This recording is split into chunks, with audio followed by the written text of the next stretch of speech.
粵語冚唪唥呢個詞啊，雖然廣州音字典同埋現代粵語詞典都有收錄，但喺古籍裏面咧就揾唔到呢個冚字。玉篇咧就有收錄呢一個字係覆蓋嘅意思，同粵語字典嘅呢個冚字咧意思就基本一樣，但讀音係滅。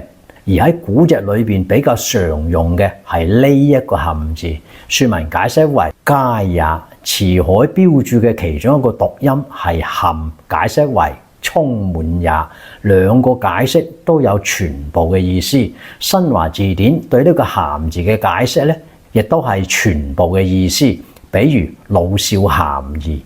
唐朝李適嘅詩裏頭就有一句獻歲事元朔，萬方冚在庭。萬方冚在庭嘅意思就係各方人士都全部聚集喺朝廷裏面。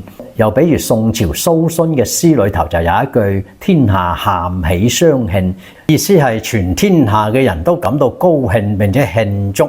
上邊古籍裏頭嘅冚字啊都有全部嘅意思，所以根據古籍溯源啊，冚唪唥嘅本字應該係呢個冚唪唥。